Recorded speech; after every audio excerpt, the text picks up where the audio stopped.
नारायण श्रीमन नारायण।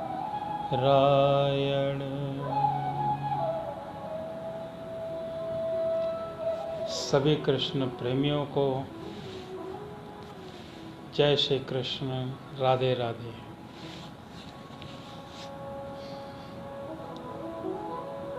शाम को 4 बज रहे हैं। श्रीमद् भागवत महापुराण की कथा का श्रवण अब हम कुछ करेंगे। इसके लिए पहले आप सभी कृष्ण प्रेमियों से निवेदन है कि आप अपने ग्रुप पे शेयर ज़रूर करें, लाइक कमेंट्स ज़रूर करें, ताकि हम अपने इस चैनल को यूट्यूब में भी दे सकें और जिन कृष्ण भक्तों को शुरू से लेकर अब तक श्रीमद् भागवत महापुराण की कथा का श्रवण सुनना है, वो हमारे यूट्यूब चैनल पर भी देख सकते हैं। वहाँ पर आपको बेल आई घंटी बजानी है। नोटिफिकेशन से आपको प्रतिदिन श्रीमद् भागवत महापुराण की कथा का श्रवण सुनने को मिलेगा। श्री नारायण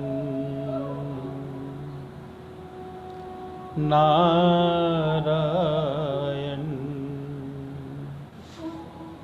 श्रीमन्नारायण नारायण नारायण। 4 बजने पर हम मंगलाचारण गुरुचारण करने के बाद पर श्रीमद् भागवत महापुराण की कथा का श्रवण करेंगे। उसके पहले भगवान श्री कृष्ण के लीलाओं का रसास्वादन करने के लिए एक भजन भी करेंगे।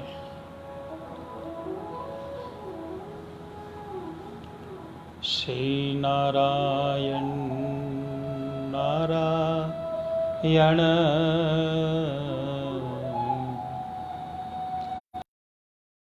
नारायण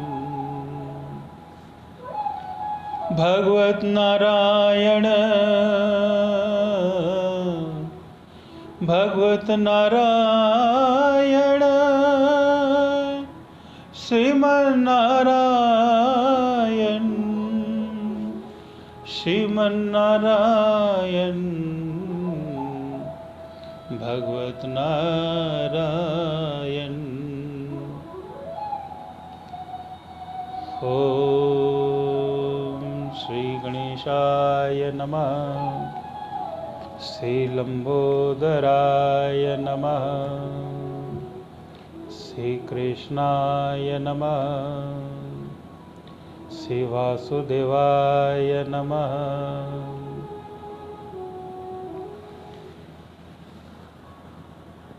4 बज रहे हैं।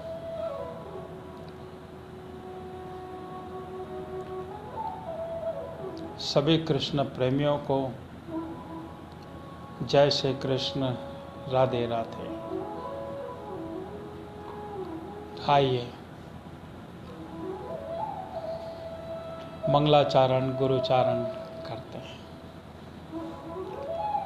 ओम श्री गणेशाय नमः। श्री लंबोदराय नमः। ओम नमो नारायण भगवते वासुदेवाय नमः। श्री कृष्णाय नमः। श्री राधा कृष्णाय नमः। श्री हनुमंतलाल देवाय नमः। श्री पितृदेवताय नमः।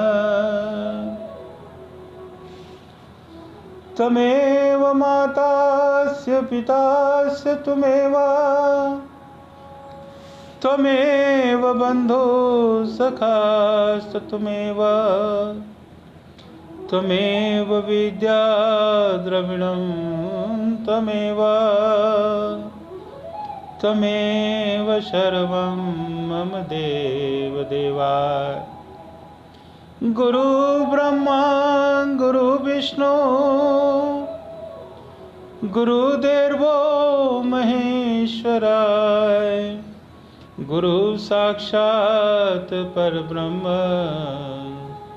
तस्मै श्री गुरुवे नमः। मंगलं भगवान विष्णु मंगलं गरुड़ध्वज मंगलं पुंडरीकाक्षाय मंगलाय तनो हरि। वक्रतुंड महाकाय सूर्यकोटि संप्रभ निर्विघ्नं कुरुर्मदेव सर्वकार्येषु सर्वदा। एकदन्तो महाबुद्धि सर्वेषु गणनायकः सर्वसिद्धकरो देवा गौरीपुत्र विनायक। सिन्दूरवर्णं द्विभुजं गणेशं लम्बोदरं पद्मदले निविष्टं ब्रह्मादिदेव परिसेव्यमानं सिद्धं युतं तं प्रणमामि देवम्। कर्पूरगौरं करुणावतारं संसारसारं जगगेन्द्रहारं सदा वसन्तं हृदयारविन्दे भवं भवानी सहितं नमामि भवं भवानी सहितं नमामि। ॐ शान्ताकारं भुजगशयनं पद्मनाभं सुरेशं विश्वाधारं गगनशक्तिशं मेघवर्णं सुभाग्यं लक्ष्मीकान्तं कमलनयनं योगनिवृधानगम्यं वन्दे विष्णुं भवहरं सर्वलोकैकनाथम्।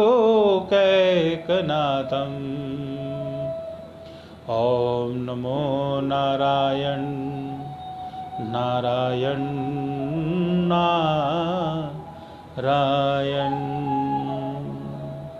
बोलो श्री राधा कृष्ण भगवान की जय। बोलो श्रीमद् भागवत महापुराण की जय। बोलो श्री हनुमंत लाल की जय। बोलो श्री पितृ देवता की जय।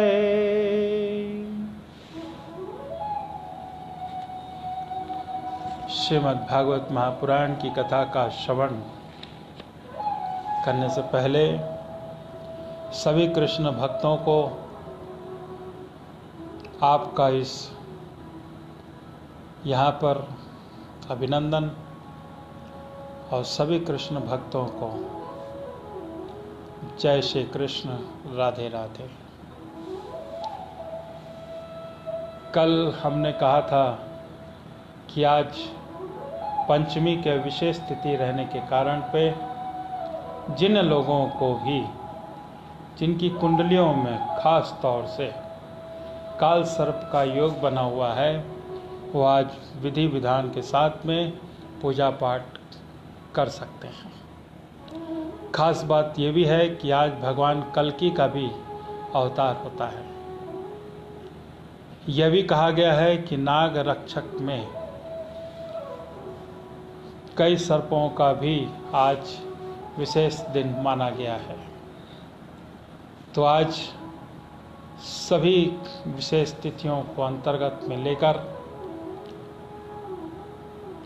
सभी को भगवान शंकर उमापते महादेव की कृपा हम सब पर बनी रहे। आइए 2 मिनट भगवान शंकर का नाम स्मरण करते हैं। ओम नमः शिवाय, ओम नमः शिवाय, ओम नमः शिवाय, ओम नमः शिवाय, नमः शिवाय, ओम नमः शिवाय, ओम नमः शिवाय, ओम नमः शिवाय, हर हर भोले नमः शिवाय, ओम नमः शिवाय, हर हर भोले नमः शिवाय, नमः शिवाय, ओम नमः शिवाय, नमः शिवाय, ओम नमः शिवाय, नमः शिवाय, ओम नमः शिवाय, हर हर भोले नमः शिवाय। हाय बोलो श्री शंकर भगवान की जय। आइए, भगवान नारायण की कथा चल रही है। श्रीमद् भागवत महापुराण में भगवान नारायण के अंशों का अवतार हो रहा है। इसमें भगवान शंकर ब्रह्मा जी के सहित अनेक देवताओं का भी उद्गम होता है। अभी हम बांके बिहारी का दर्शन करेंगे अपने भजन के माध्यम से। आप सभी कृष्ण भक्तों को राधा रानी की कृपा है कि आप भगवान कृष्ण के राधा रानी के सामने खड़े होकर भगवान बांके बिहारी का दर्शन करिए और न्यौछावर कर दीजिए अपने आप को भगवान राधा कृष्ण को। आइए सबसे पहले भजन करते हैं। बांके बिहारी, बांके बिहारी, बांके बिहारी, बांके बिहारी, तेरे नैना कजरा रे, बांके बिहारी तेरे नैना कजरा रे, मोर का मुकुट शीश पे शोभा पा रहा, मोर का मुकुट शीश पे शोभा पा रहा, मुखड़े को देख के, मुखड़े को देख के चांद भी लजा रहा, अधरों से छलके हैं, अधरों से छलके हैं राखी फुहारे, बांके बिहारी, बांके बिहारी तेरे नैना कजरा रे, बांके बिहारी तेरे नैना कजरा रे, तीखी कटारे, तीखी कटारे, दोनों नैना में कजरा, तीखी कटारे, दोनों नैना में कजरा, बाल तिहारे, जैसे सावन की बदरा, जैसे सावन की बदरा, गालों पे छाए, जैसे सावन की बदरा, गालों पे छाए, काले काले घुंघरालू, काले काले घुंघरालू बांके बिहारी, बांके बिहारी तेरे नैना कजरा रे, बांके बिहारी तेरे नैना कजरा रे। पतली कमर तेरी, पतली कमर तेरी लचके कमाल की, पतली कमर तेरी लचके कमाल की। वारी वारी जाऊं तेरी, वारी वारी जाऊं तेरी मस्तानी चाल की। पा करके पायलियां तेरी, करके पायलियां तेरी मीठी जनकारें, करके पायलियां तेरी मीठी जनकारें।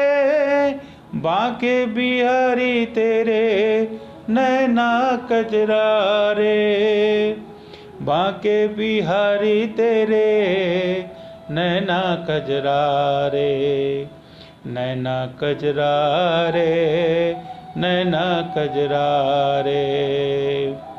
राधे बचाऊं तुझे, राधे बचाऊं तुझे सबकी नजर से।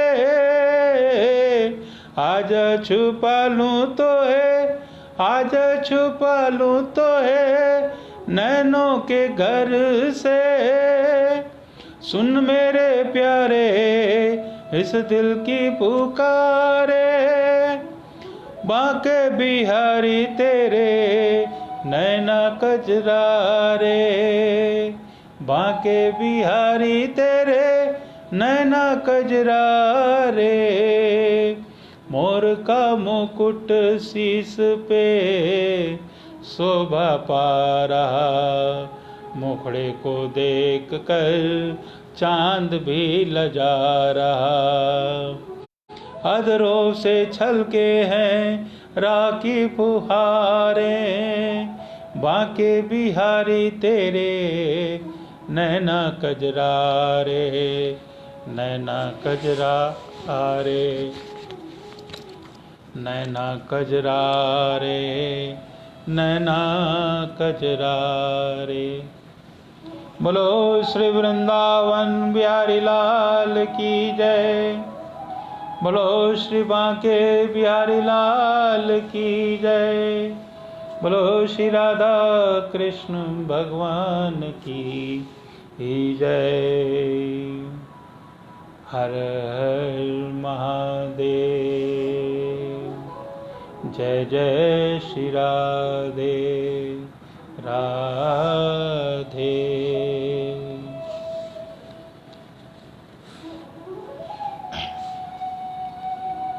आइए श्रीमद् भागवत महापुराण की कथा का श्रवण करते हैं।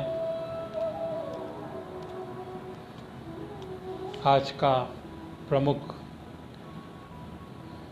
पुरंजव व्याख्यान का तात्पर्य की कथा हो रही है। जय श्री राधे राधे।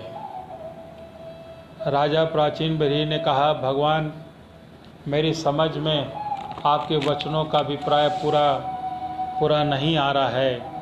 विवेकी पुरुष इसका तात्पर्य समझ सकते हैं, वह हम कर्म मोहित जीव नहीं हैं।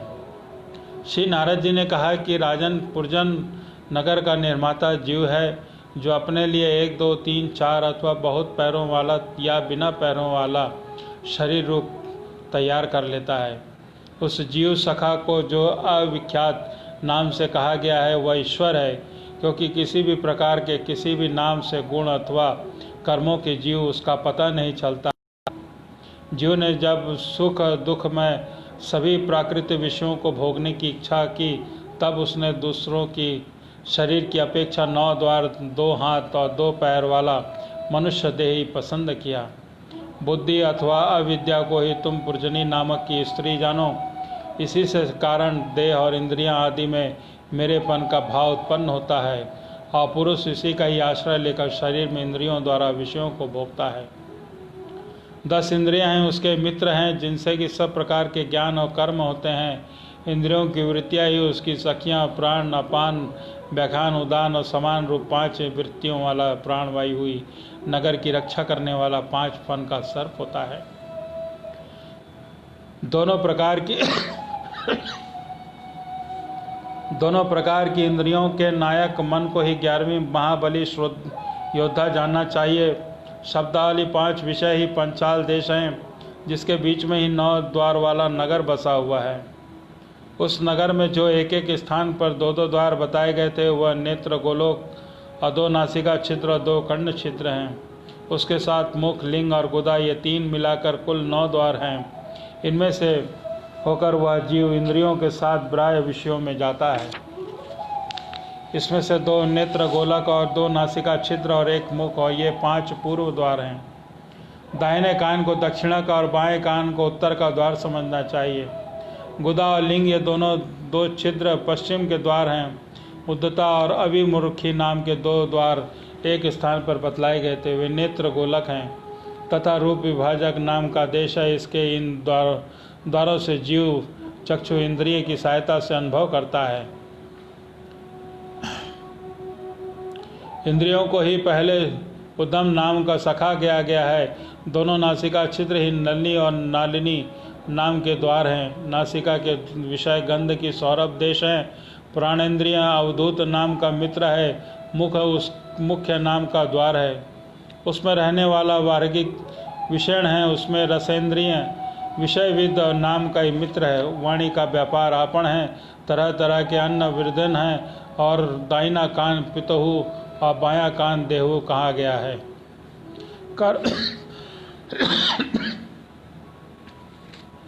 राधे राधे। कर्म कांड रूप में प्रवृत्ति मार्ग का शास्त्र, उपासना कांड निवृत्ति मार्ग का शास्त्र ही क्रमशः दक्षिण और उत्तर पंचाल देश है। उन्हें श्रवणेन्द्रियां रूप श्रुतधर की सहायता से सुनकर जीव क्रमशः प्रत्यान और देवयान मार्गों में जाता है। लिंग आसुरी नाम की पश्चिमी द्वार है। स्त्री प्रसंग नाम का देश है। लिंग में रहने वाला उपनिषदीय दुर्मत नाम का मित्र है। गुदा निवृत्ति नाम की पश्चिमी द्वार है। नरक वैश्य नाम का देश है। इसमें गुदा स्थित अपायु इंद्रिय लुब्ध नाम का मित्र है। इसके सिवा 2 पुरुष संधे बतलाए गए हैं। उनका रहस्य भी सुनो। वे हाथ और पाँव हैं। इन्हीं की सहायता से जीव क्रमशः सबका काम करता है और तहाँ तहाँ जाता है। हृदय अंतर पूर्व उसमें रहने वाला मन निवृत्ति नाम का प्रधान सेवक है। जीव उसके मन के सात्विक गुणों के कारण ही प्रसन्नता, हर्ष रूप विकार और मोह को प्राप्त होता है। बुद्धि जिस प्रकार स्वप्नावस्था में विकार को प्राप्त होती है और जागृत अवस्था में इंद्रिय आदि को विकृत करती है, उसके गुणों से लिप्त होकर आत्मा भी उसी रूप में उसकी वृत्तियों का अनुकरण करने के लिए बाध्य होता है। यद्यपि वस्तुतः वह उनका निर्विकार साक्षी मात्र ही है। हाथ ही रस है। इसमें ज्ञानेंद्रिय रूप 5 घोड़े जुते हुए हैं। देखने में सस्वर रूप काल के समान ही उसका अपरिहत वेग है। वास्तव में वह गतिहीन है। पाप और पुण्य के ये 2 प्रकार के कर्म उसके पहिए हैं। 3 गुण ध्वजा हैं। प्राण डोरियां हैं। मन बागडोर है। बुद्धि सारथी है। हृदय बैठने का स्थान है। सुख दुख द्वंद्व जुए हैं। इंद्रियों के 5 विषय उसमें रखे हुए आयुध हैं। और त्वचा आदि 7 धातुएं इनमें आवरण हैं। 5 कर्मेंद्रियां उनकी 5 प्रकार की गति हैं। इस प्रकार चढ़कर रथी रूप वह जीव मित्र तृष्णा के समान मिथ्या विषयों की ओर दौड़ता है। 11 इंद्रियां उनकी सेना है और 5 ज्ञानेंद्रियां के द्वारा उन इंद्रियों के विषयों में अन्यायपूर्वक ग्रहण करना ही उनका शिकार खेलना होता है। जिसके द्वारा काल का ज्ञान होता है वह ससवर ही चंडवेग नामक गंधर्व राज है। उसके ही अधीन जो 360 गंधर्व बताए गए हैं वे दिन और 360 गंधर्वियाँ रात्रि हैं। वे बारी बारी से चक्कर लगाते हुए मनुष्य को आयु की हरते रहते हैं। वृद्धावस्था ही साक्षात काल कन्या है। उसे कोई भी पुरुष पसंद नहीं करता। तब मृत्यु रूप यवन राज के लोक का संहार करने के लिए उसे बहिन मानकर स्वीकार कर लिया। आदि मानसिक क्लेश और व्याधि रोग आदि का शरीर कष्ट ही उसका यवन राज पैदल चलने के सैनिक हैं तथा प्राणियों को पीड़ा पहुंचाकर शीघ्र ही मृत्यु के मुख में ले जाने वाला शीत और उष्ण 2 प्रकार के ज्वरी प्रज्वार नाम का उसका भाई है। इस प्रकार वह देहाभिमानी जीव अज्ञान से आच्छादित होकर अनेक प्रकार के आदि भौतिक आध्यात्मिक और आदि वैदिक कष्ट भोगता हुआ 100 वर्ष तक मनुष्य शरीर में पड़ा रहता है। वस्तुतः तो वह निर्गुण है, किंतु प्राण इंद्रिय और मन के धर्मों को अपने आरोपित में कर मैं अपने मन के अभिमान से बंध कर शुद्ध विषयों का चिंतन करता हुआ तरह तरह के कर्म करता रहता है। वह यद्यपि स्वयं प्रकाश है, तथापि जब तक वह सबके परम गुरु आत्म स्वरूप श्री भगवान के स्वरूप को नहीं जानता, तब तक प्रकृति के गुणों में ही बंधा रहता है। उन गुणों का अभिमानी होने से वह विष होकर सात्विक राजस और तामस कर्म करता है तथा उन कर्मों के अनुसार भिन्न भिन्न योनियों में जन्म लेता है। वह कभी तो सात्विक कर्मों के द्वारा प्रकाश बाहुल स्वर्गादि लोक प्राप्त करता है, कभी राजसी कर्मों के द्वारा दुखमय राजोगुणी लोकों में जाता है, जहाँ उसे तरह तरह के कर्मों का क्लेश उठाना पड़ता है, और तभी कभी तमोगुणी कर्मों के द्वारा शोक बहुत तमोमयी योनियों में जन्म लेता है। इस प्रकार अपने कर्म और गुणों के अनुसार देव योनि, मनुष्य योनि और अथवा पशु पक्षियों के जन्म लेकर वह अज्ञान जीव कभी पुरुष और कभी स्त्री कभी नपुंसक होता है। जिस प्रकार बेचारा भूख से व्याकुल कुत्ता दर दर भटकता हुआ अपने प्रारब्ध अनुसार कहीं डंडा खाता और कहीं भात खाता है, उसी प्रकार वह जीव चित्त में नाना प्रकार की वासनाओं को लेकर ऊंचे नीचे मार्ग से ऊपर नीचे अथवा मध्य लोगों में भटकता हुआ अपने कर्मानुसार दुख और सुख भोगता रहता है। आदि दैविक आदि भौतिक आध्यात्मिक या 3 प्रकार के दुखों में से किसी भी एक प्रकार का जीव सर्वथा छुटकारा नहीं हो सकता। यदि कभी वैसा जान पड़ता है तो केवल तात्कालिक निवृत्ति ही होती है। वह ऐसा ही है कि जैसे सिर पर कोई भारी बोझा लेकर ढोने जाने वाला पुरुष उसे कंधे पर रख ले, इसी तरह सभी प्रतिक्रिया दुख निवृत्ति जाननी चाहिए। किसी उपाय से मनुष्य एक प्रकार के दुख से छुट्टी पाता है तो दूसरा दुख आकर उसे सिर पर सवार हो जाता है। शुद्ध हृदय नरेंद्र, जिस प्रकार स्वप्न में होने वाला स्वप्नांतर इस स्वप्न से सर्वथा छूटने का उपाय नहीं है, उसी प्रकार कर्म फल भोग से सर्वथा छूटने का केवल कर्म नहीं हो सकता, क्योंकि कर्म एवं कर्म फल दोनों ही अविद्या होते हैं। जिस प्रकार स्वप्नावस्था में अपने मनोरथ लिंग शरीर से विचरने वाले प्राणी को स्वप्न के पदार्थ से न होने पर भासते हैं, उसी प्रकार यह दृश्य पदार्थ वस्तुतः न होने पर भी जब तक अज्ञान निद्रा नहीं टूटती बने रहते हैं और जीव को जन्म मरण रूप में संसार से मुक्ति नहीं मिलती है। राजन, जिस अविद्या के कारण परमार्थ स्वरूप आत्मा को यह जन्म मरण का रूप अनर्थ परंपरा द्वारा हुई है, उसकी निवृत्ति गुरु स्वरूप श्री हरि के सुदृढ़ होने पर भी हो सकती है। भगवान वासुदेव में एकाग्र पूर्वक सम्यक प्रकार से किया हुआ भक्ति भाव ज्ञान वैराग्य आविर्भाव कर देता है। राजर्षि, यह भक्ति भाव भगवान की कथाओं में आश्रित रहता है, इसलिए जो श्रद्धापूर्वक उन्हें प्रतिदिन सुनना पड़ता है उसे बहुत दिनों शीघ्र ही उसे प्राप्ति हो जाती है। राजन, जहाँ भगवत गुणों को कहने और सुनने में तत्पर विशुद्ध चित्त भक्तजन रहते हैं, उस साधु समाज में सब ओर से महापुरुषों के मुख से निकले हुए श्री मधुसूदन भगवान के चरित्र रूप शुद्ध अमृत की अनेकों नदियाँ बहती रहती हैं। जो लोग अतृप्त चित्त में श्रवण से तत्पर अपने कर्ण कुंवरों के द्वारा उस अमृत का छन कर पान करते हैं, आदि कुछ भी बाधा नहीं पहुंचा सकते हैं। हाथ स्वभावतः प्राप्त होने वाले इस क्षुधा पिपास विघ्नों का सदा घिरा हुआ जीव समुदाय श्री हरि की कथा अमृत सिंधु से प्रेम नहीं करता। साक्षात प्रजापतियों के प्रति ब्रह्मा जी, भगवान शंकर, स्नायु मनु दक्षादि प्रजापति गण सनकादिक नैष्ठिक ब्रह्मचारी मरीचादि अंगिरा पुलस्य पुल कृतु भृगु वशिष्ठ और मैं जितने ब्रह्मवादी मुनिगण हैं, समस्त वाडमय के अधिपति होने पर भी तप उपासना और समाधि के द्वारा ढूंढ ढूंढ कर हारे गए, फिर भी उस सर्व साक्षी परमेश्वर को आज तक न देख सके। वेद भी अत्यंत विस्मृत है उसका पार पाना हंसी खेल नहीं है। अनेकों महानुभाव उसकी आलोचना करके मंत्रों में बताए हुए वज्र हस्तादि गुणों से युक्त इंद्रादि देवताओं के रूप में भिन्न भिन्न कर्मों के द्वारा यद्यपि उस परमात्मा का ही वजन करते हैं, तथापि उसके स्वरूप को नहीं जान सकते। हृदय में बार बार चिंतन किए जाने पर भगवान जिस समय जिस जीव पर कृपा करते हैं, उसी समय वह लौकिक व्यवहार और वैदिक कर्म के मार्ग की बद्ध मूल आस्था में ही छुट्टी पा जाता है। बहिर्मन, तुम इन कर्मों के परमार्थ बुद्धि मत करो, ये सुनने में ही बड़े प्रिय जान पड़ते हैं, परमार्थ को स्पर्श नहीं करते। ये जो परमार्थवर्त दिख पड़ते हैं उनमें केवल अज्ञान ही कारण है। जो मलिन मति कर्मवादी लोग वेद का कर्म परक बताते हैं, वे वास्तव में उनका मर्म नहीं जानते। इसका कारण है कि वे मूल स्वरूप भूलोक को नहीं जानते, जहाँ साक्षात श्री जनार्दन भगवान विराजमान है। पूर्व की ओर अग्रभाग के कुशलताओं में संपूर्ण भूमंडल को आच्छिन्न करके अनेक पशुओं का वध करने से तुम बड़े कर्णाभिमानी और उद्धव हो गए थे, किंतु वास्तव में तुम्हें कर्म या उपासना किसी के रहस्य का पता नहीं है। वास्तव में कर्म वही है जिसके श्री हरि को प्रसन्न किया जा सके, विद्या भी वही है जिससे भगवान में चित्त लगा रखे। श्री हरि संपूर्ण देहधारियों के आत्मा नियामक और स्वतंत्र कारक हैं, अतः जिनके चरण तल ही मनुष्यों के एकमात्र आश्रय हैं, उन्हीं से संसार का सबका कल्याण हो सकता है।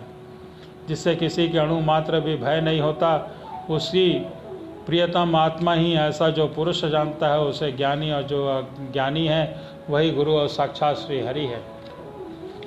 श्री नारद जी कहते हैं कि पुरुष श्रेष्ठ, यहाँ तक कि जो कुछ हो कहा गया है उससे तुम्हारे प्रश्न का उत्तर हो गया। अब मैं भली भांति निश्चित किया हुआ गुप्त साधन बतलाता हूँ, ध्यान देकर सुनो। पुष्क वाटिका में अपनी हरनी के साथ विहार करता हुआ एक हरिण मस्त घूम रहा था। वह दूब आदि छोटे छोटे अंकुरों को चर रहा था। उसके कान के भौरों के मधुर गुंजर में लग रहे थे। उसके सामने ही दूसरे जीवों को मारकर अपना पेट पालने वाले भेड़िए ताक लगाए बैठे थे। पीछे से शिकारी व्याध ने बींधने के लिए उस पर बाँझ छोड़ दिया, परंतु हरिण इतना बेसुध था कि उसे उसका कुछ भी पता नहीं है। एक बार श्री हरिण की दया पर विचार करो। राजा ने इस रूप का आश्रय सुनो, वह मृत प्राय हरिण तुम ही हो। तुम अपनी दशा का विचार करो। पुरुषों की तरह वे की स्त्रियां केवल देखने में सुंदर हैं। इन स्त्रियों के सहने पर घर ही पुष्प वाटिका है। इसमें रहकर तुम पुष्पों के मधु और गंध के समान क्षुद्र सकाम कर्मों के फलस्वरूप जीव और जनेंद्रियों को प्रिय लगने वाले भोजन और स्त्री संग आदि तुच्छ भोगों को ढूंढ रहे हो। स्त्रियों में घिरे रहते हो और अपने मन को उन्हीं में फंसा रखा है। स्त्री पुत्रों का भरपूर भाषण ही भौरों का मधुर गुंजन है। तुम्हारे कान उसी के आनंद आसक्त हो रहे हैं। सामने ही भेड़ियों के झुंड के समान काल के दिन अंश और रात तुम्हारी आयु को हर रहे हैं, परंतु तुम उनकी कुछ भी परवाह न करके गृहस्थी के सुखों में मस्त हो रहे हो। तुम्हारे पीछे गुपचुप लगा हुआ शिकारी काल अपने पीछे बाण से तुम्हारे हृदय को दूसरे ही बींद डालना चाहता है। इस प्रकार अपने मृग की स्थिति को देखकर तुम अपने चित्त को हृदय में भीतर निश्रुत करो और नदी की भांति प्रवाहित होने वाले श्रवणेंद्रियों को बाह्य वृत्ति में चित्त में स्थापित करो। जहाँ कामी पुरुषों की चर्चा होती रहती है, उस गृहस्थाश्रम को छोड़कर परमहंसों को आश्रय श्री हरि को प्रसन्न करो और क्रमशः सभी विषयों को विरक्त हो जाओ। राजा प्राचीन बिरही ने कहा कि भगवान, आपने कृपा करके मुझे जो उपदेश दिया है उसे मैंने सुना है और उस पर विशेष रूप से विचार भी किया है। मुझे कर्म का उपदेश देने वाले इन आचार्यों को निश्चय ही इसका ज्ञान नहीं है। यदि ये इस विषय को जानते तो मुझे इसका उपदेश क्यों न करते। प्रियवर, मेरे उपाध्यायों ने आत्म तत्व के विषय में मेरे हृदय में जो महान संशय खड़ा कर दिया था उसे आपने पूरी तरह से काट दिया है। इन विषय में इंद्रियों की गति न होने के कारण मंद दृष्ट ऋषियों को भी मोह जाता है। वेदवादियों का कथन जगह जगह सुना जाता है। पुरुष इस लोक में उस जिसके द्वारा कर्म करता है उस स्थूल शरीर को यहीं छोड़कर परलोक कर्मों से ही बने हुए दूसरे उनका फल भोगता है, किंतु यह बात कैसे हो सकती है। इसके सिवा जो जो कर्म यहाँ किए हुए हैं वे तो फल दूसरे ही क्षण में अदृश्य हो जाते हैं। वे परलोक में फल देने के लिए किस प्रकार पुनः प्रकट हो सकते हैं। श्री नारद जी ने कहा कि राजन, जिस मन प्रधान लिंग स्वरूप की सहायता से मनुष्य कर्म करता है वह तो मरने के बाद भी उसके साथ ही रहता है। वह परलोक में अपरोक्ष रूप से स्वयं उसी के द्वारा उसका फल भोगता है। स्वप्नावस्था में मनुष्य इस जीवित का शरीर का अभिमान तो छोड़ देता है, किंतु इसी के समान अथवा इसके भिन्न प्रकार के पशु पक्षी आदि शरीर से वह मन में संस्कार रूप से अपने कर्मों का फल भोगता है। इसके मन के जीव जिन स्त्री पुरुषार्थी से मेरे हैं और देहादि को यह मैं हूँ ऐसा कहकर मानता है, उसके लिए यह पाप पुण्य आदि कर्मों के भी यह अपने ऊपर ले लेता है और उसी के कारण अपने व्यर्थ ही फिर जन्म लेना पड़ता है। जिस प्रकार ज्ञानेंद्रिय और कर्मेंद्रियाँ दोनों ही चेष्टाओं में उनके प्रकार प्रेरक चित्त का अनुमान किया जाता है, उसी प्रकार चित्त की भिन्न भिन्न प्रकार की वृत्तियों से पुनर्जन्म के कर्मों का भी अनुमान होता है। कभी कभी देखा जाता है कि जिस वस्तु का इस शरीर से कभी अनुभव नहीं किया, जिसे वह कभी न देखा न सुना ही, उसका स्वप्न में वह जैसी होती है उसका अनुभव हो जाता है। राजन, तुम निश्चय मानो कि लिंग देह के अभिमानी जीव को उसका अनुभव पूर्व जन्म में हो चुका है, क्योंकि जो पहले वस्तु की अनुभव की हुई नहीं होती उसको वासना भी नहीं हो सकती है। राजन, तुम्हारा कल्याण हो।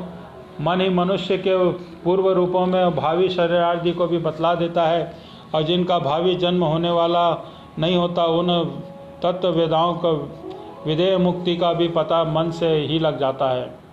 कभी कभी स्वप्न देश में काल क्रिया संबंधी ऐसी बातें भी देखी जाती हैं जो पहले कभी देखी न सुनी गई हों।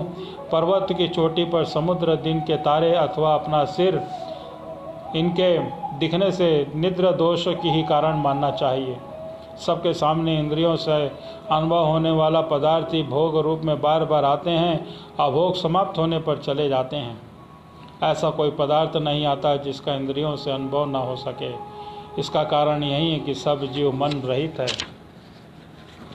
साधारण तो उस पदार्थों को क्रमशः मान लेता है, परंतु यदि किसी समय भगवत चिंतन में लगा हुआ मन विशुद्ध सत्व में स्थित हो जाए और उसमें भगवान का सत्संग होने के लिए एक साथ विश्व का भी मान हो सकता है। जैसे राहु दृष्टि का विषय न होने पर भी प्रकाश चंद्रमा के सत्संग को दिखने लगता है। राजन, जब तक गुणों का परिमाण एवं बुद्धि, मन, इंद्रिय और शब्दादि विषयों का संघात व अनादि लिंग देह बना हुआ है, तब तक जीव के अंदर स्थूल देह के प्रति मैं मेरा इस भाव का भाव नहीं हो सकता। सप्तर्षि मूर्छा, अत्यंत दुख तथा मृत्यु और उसके ज्वरादि समय भी इंद्रियों की ही व्याकुलता के कारण कष्ट प्रतीत नहीं होती, किंतु उस समय भी उसका अभिमान तो बना रहता है। जिस प्रकार अमावस्या की रात्रि में चंद्रमा रहते हुए भी दिखाई नहीं देता, उसी प्रकार युवा अवस्था में स्पष्ट प्रतीत होने वाला यह एकादश इंद्रिया विशिष्ट लिंग शरीर गर्भावस्था और बाल्यकाल में रहते हुए भी इंद्रियों को पूर्ण विकास न होने के कारण प्रतीत होता है। जिस प्रकार स्वप्न में किसी वस्तु का अस्तित्व न होने पर भी जागे बिना स्वप्न जनित अनर्थ की प्रवृत्ति नहीं होती, उसी प्रकार सांसारिक वस्तुओं की यद्यपि आसक्ता है तो भी अविद्या और जीव का उसका चिंतन करता है, इसलिए उसका जन्म मरण रूप संसार में छुटकारा नहीं हो पाता। इस प्रकार पंच तत्वों से बना हुआ और 16 तत्वों के रूप में विकसित यह त्रिगुणमय संघात ही लिंग शरीर है। यही चेतना शक्ति और बुद्ध जीव कहा जाता है। इसी के द्वारा भिन्न भिन्न देहों को ग्रहणादि करता हुआ त्यागता और इसी से इसे हर्ष, शोक, भय, दुख और सुख आदि का अनुभव होता है। जिस प्रकार जोंक जब तक दूसरे तृष्णा को नहीं पकड़ लेता तब तक पहले की नहीं छोड़ती, उसी प्रकार जीव मरण काल उपस्थित होने पर भी जब तक देहारंभक कर्मों की समाप्ति होने पर दूसरा शरीर प्राप्त नहीं कर लेता तब तक अपने शरीर के अभिमान को नहीं छोड़ता। राजन, यह मन प्रधान लिंग शरीर ही उसके जन्मादि का कारण होता है। जीव जब इंद्रिय जनित भोगों का चिंतन करते हुए बार बार उन्हीं के लिए कर्म करता है, तब उन कर्मों के रहते अविद्यावश देहादि कर्म है। अतः उस कर्म बंधन से छुटकारा पाने के लिए संपूर्ण विश्व को भगवत रूप देखते हुए सब प्रकार का श्री हरि का भजन करो। उन्होंने ही इस विश्व की उत्पत्ति और स्थिति होती है, उसी में ही लय होता है। श्री मैत्रेय जी कहते हैं कि विदुर जी, भक्त श्रेष्ठ नारद जी की राजा प्राचीन ब्रह्म को जीव और ईश्वर के स्वरूप का दर्शन कराया। फिर वे उनसे विदा लेकर सिद्ध लोक को चले गए। तब राजर्षि प्राचीन ब्रह्म को प्रजा पालन का भार अपने पुत्रों को सौंपकर तपस्या करने के लिए कपिलाश्रम चले गए। वहाँ उन्होंने वीरवर के समस्त विषयों की आसक्ति छोड़कर एकाग्र मन से भक्तिपूर्वक श्री हरि के चरण कमलों का चिंतन करते हुए सभ्य रूप को प्राप्त किया। निष्पात विदुर जी, देवर्षि नारद के परोक्ष रूप से कहे वे अज्ञान रूप का पुरुष सुनेगा या सुनाएगा, वो शीघ्र ही लिंग देह के बंधन से छूट जाएगा। देवर्षि नारद के मुख से निकला हुआ आत्मज्ञान भगवान के मुकुंद के यश के संबंध होने के कारण त्रिलोकी को पवित्र करने वाला और अंतःकरण का शोधक और परमानंद को प्रकाशित करने वाला होता है। जो पुरुष इसकी कथा सुनाएगा वह समस्त बंधनों से मुक्त हो जाएगा और फिर इसे इस संसार चक्र में बंधन भटकना नहीं पड़ेगा। विदुर जी, गृहस्थाश्रम में पूर्जन के व्यापक रूप में परोक्ष रूप से कहा हुआ यह अद्भुत आत्मज्ञान मैंने गुरु जी की कृपा से किया हुआ था। इसका तात्पर्य समझ लेने से बुद्धिपूर्वक जीव को देहाभिमान निवृत्त हो जाता है तथा उसको परलोक में जीव किस प्रकार कर्मों का फल भोगता है यह संशय भी मिट जाता है। बोलो श्री वृंदावन बिहारी लाल की जय। जय जय श्री राधे राधे।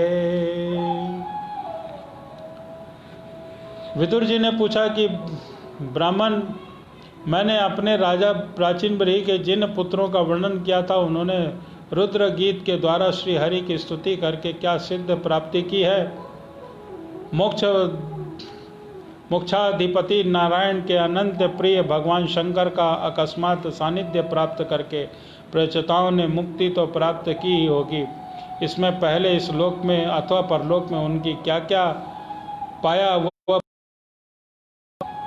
श्री मैत्रेय जी ने कहा कि विदुर जी, पिता के आज्ञाकारी प्रचेताओं ने समुद्र के अंदर खड़े होकर रुद्र गीत के जप रूपी यज्ञ और तपस्या के द्वारा समस्त शरीर के उत्पादक भगवान श्री हरि को प्रसन्न कर लिया। तपस्या करते करते 10,000 वर्ष बीत जाने पर पुराण पुरुष श्री नारायण अपनी मनोहर कांति द्वारा अपने तपस्या जनित क्लेश को शांत करते हुए सौम्य विग्रह के उनके सामने प्रकट हुए। गरुड़ जी के कंधे पर बैठे हुए श्री भगवान ऐसे जान पड़ते थे मानो समेरु के शिखर पर कोई श्याम छटा छाई हो और उनके अंग से मनोहर पीताम्बर और कंठ में कौतुक मणि सुशोभित थी।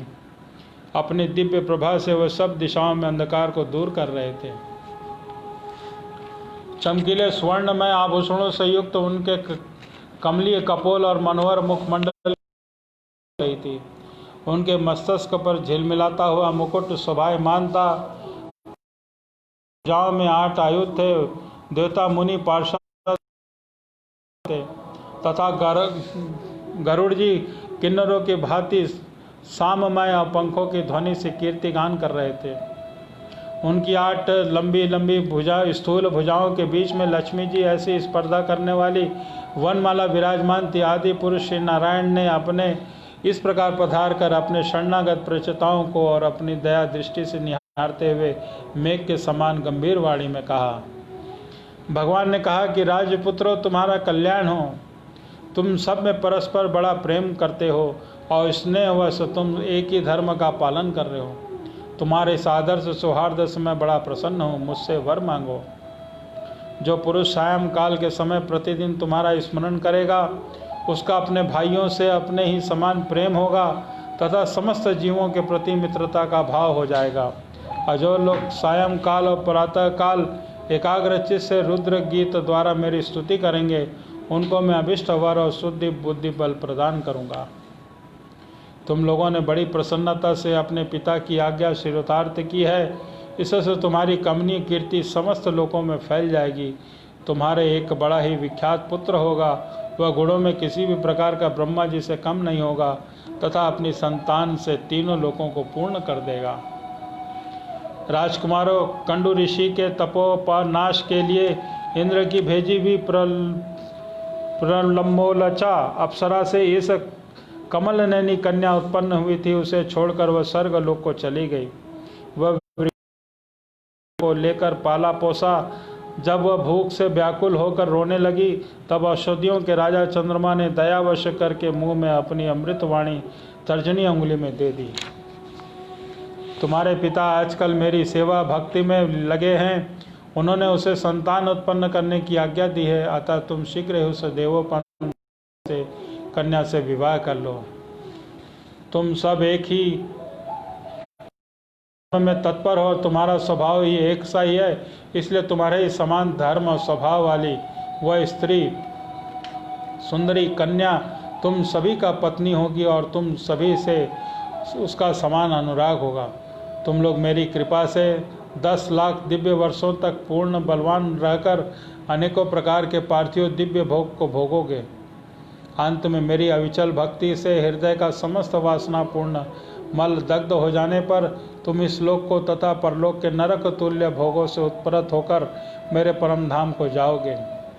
जिन लोगों के कर्म भगवत बुद्धि से होते हैं, उसका सारा समय मेरी कथा वार्ताओं में ही बीतता है।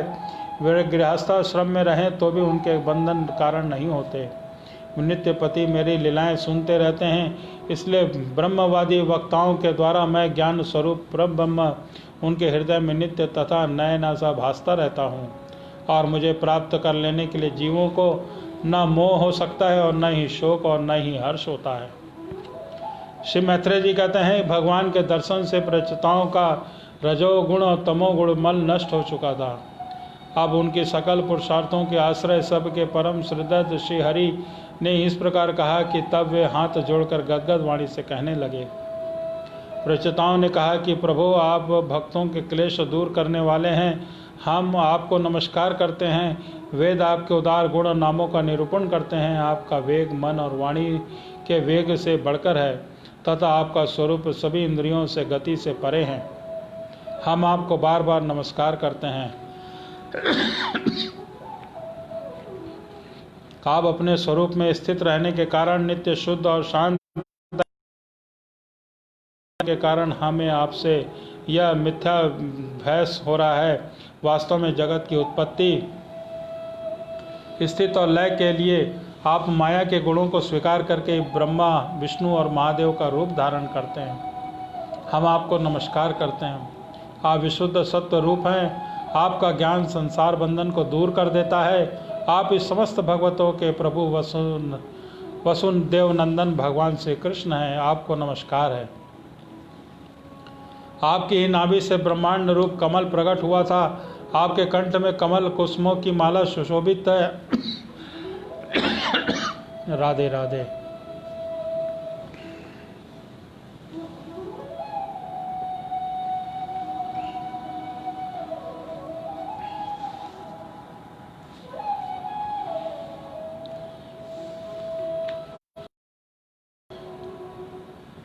हम अविद्या, अस्मिता, राग, द्वेष और क्लेशों के पीड़ित के सामने इसे प्रकट किया है।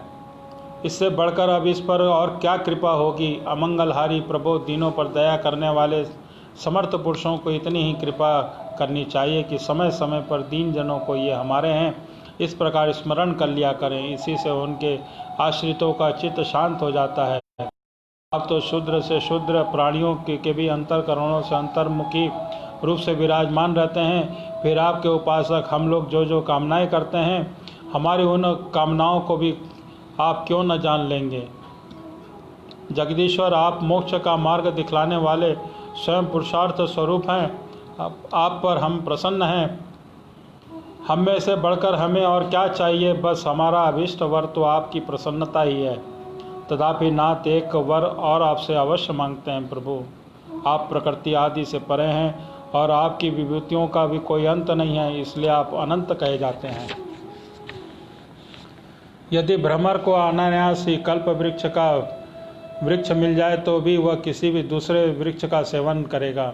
तब आपकी चरण कमल में आकर तब हम आप क्या क्या मांगेंगे। हम आपके ही केवल यही कि जब तक आपकी माया से मोहित होकर हम अपने कर्मानुसार संसार में भ्रमण करते रहें, तब तक जन्म जन्म में हमें आपके प्रेमी भक्तों का संग प्राप्त होता रहे।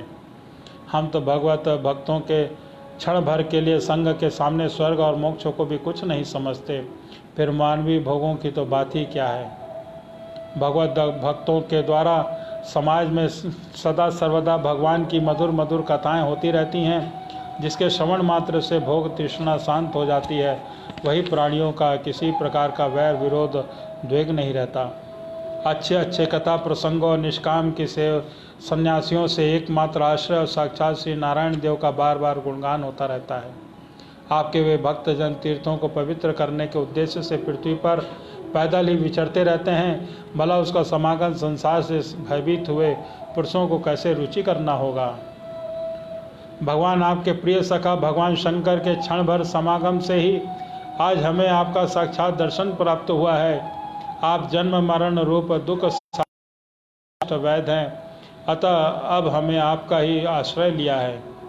प्रभु, हमने आपके समाहित चित्त में जो कुछ अध्ययन किया है, निरंतर सेवा व श्रुता करके गुरु ब्राह्मण और वृद्ध जनों को प्रसन्न किया है, तथा दोष बुद्धि त्याग कर श्रेष्ठ पुरुष सद्गुण और बुद्ध वर्ग एवं समस्त प्राणियों की वंदना की है, और अनादि को त्याग कर दीर्घ काल तक जल में खड़े होकर तपस्या की है। अब वह आप सर्व व्यापक पुरुषोत्तम के संतोष का कारण हो, यही वर मांगते हैं कि स्वामी आपकी महिमा का पार न पाकर भी संभाव मनु स्वयं ब्रह्मा जी भगवान शंकर और तप और ज्ञान से शुद्ध चित्त हुए अन्य पुरुष निरंतर आपकी स्तुति करते हैं, अतः हम भी अपनी बुद्धि के अनुसार आपका योगासन करते रहें। आप सर्वत्र समान शुद्ध स्वरूप परम पुरुष हैं। आप सत्व मुनि मूर्ति भगवान वासुदेव को हम नमस्कार करते हैं। श्री मैत्रेय जी कहते हैं कि विदुर जी प्रचेताओं के द्वारा इस प्रकार स्तुति करने पर शरणागत वत्सल भगवान श्री प्रसन्न होकर कहा कि तथास्तु। अप्रजितित प्रभाव श्री हरि की मधुर मूर्ति के ने नेत्र तृप्त नहीं हुए थे, इसलिए उन्हें जाने देना नहीं चाहते थे। तथापि वे परम धाम को चले गए। इसके पश्चात प्रेषिताओं ने समुद्र के जल से बाहर निकलकर देखा कि सारी पृथ्वी को ऊंचे ऊंचे वृक्षों ने ढक दिया है, जो मानो स्वर्ग का मार्ग रोकने के लिए बहुत बढ़ गए थे। यह देखकर वे वृक्षों को बड़े कुपित हो गए।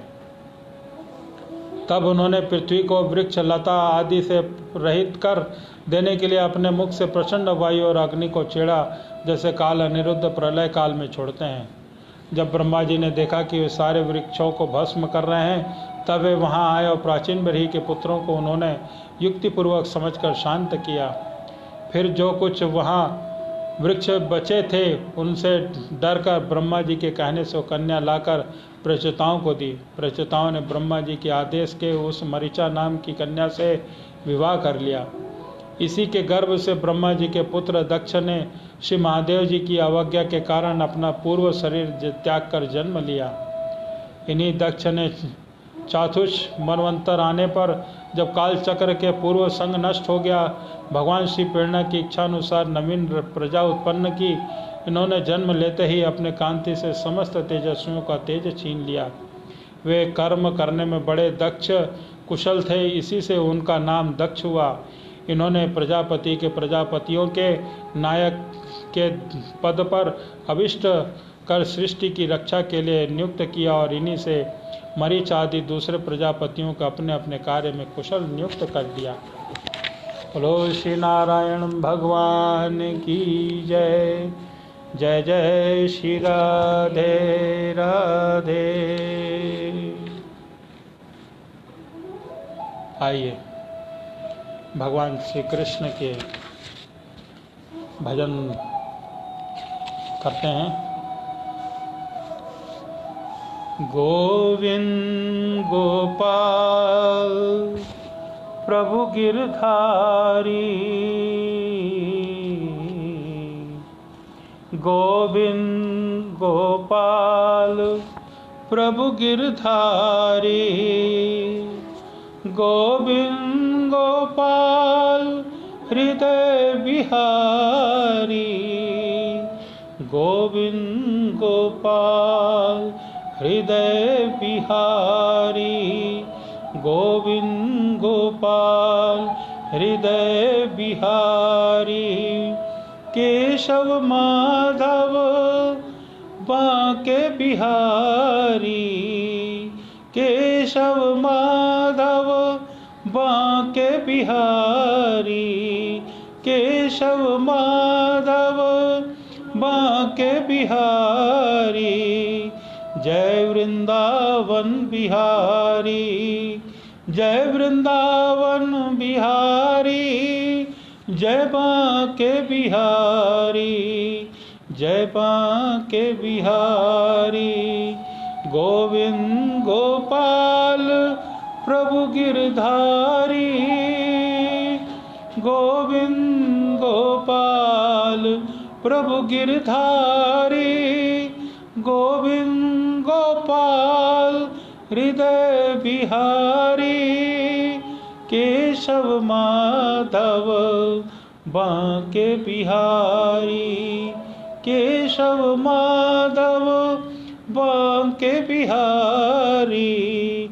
जय वृंदावन बिहारी, जय वृंदावन बिहारी, जय बांके बिहारी, जय बांके बिहारी। है मधुसूदन बिहारी, है मधुसूदन बिहारी। जय गोविंद गोपाल बिहारी, जय गोविंद गोपाल बिहारी।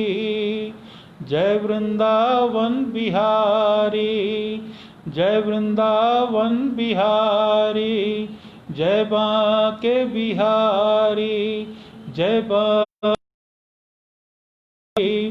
गोविंद गोपाल प्रभु गिरधारी, गोविंद गोपाल प्रभु गिरधारी, गोविंद गोपाल हृदय बिहारी। केशव माधव बांके बिहारी, केशव माधव बांके बिहारी, केशव माधव बांके बिहारी। जय वृंदावन बिहारी, जय बांके बिहारी, जय बांके। यमुना तीर बिहारी, यमुना तीर बिहारी। वृंदावन संचारी, वृंदावन संचारी। गोवर्धन गिरधारी, गोवर्धन गिरधारी। गोपाल कृष्ण मुरारी, गोपाल कृष्ण मुरारी। गोविंद गोपाल प्रभु गिरधारी, गोविंद गोपाल प्रभु गिरधारी।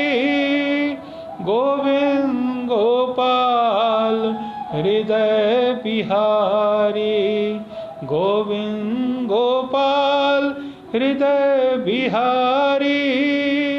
केशव माधव बांके बिहारी, केशव माधव बांके बिहारी। जय वृंदावन बिहारी, जय वृंदावन बिहारी, जय बांके बिहारी, जय बांके बिहारी।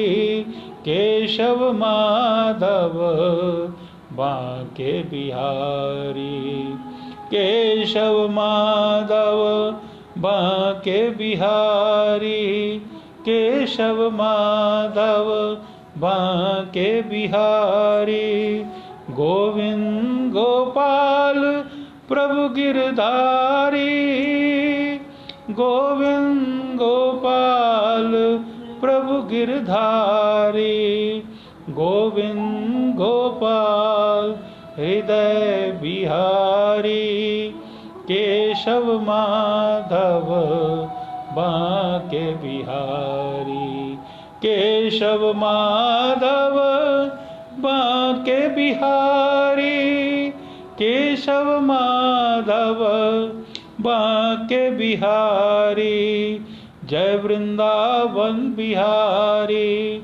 जय वृंदावन बिहारी, जय बांके बिहारी, जय बांके बिहारी, जय बांके बिहारी। बोलो श्री वृंदावन लाल की, बोलो श्री बांके बिहारी लाल की जय, बोलो श्री राधा कृष्ण भगवान की जय, जय जय श्री राधे राधे।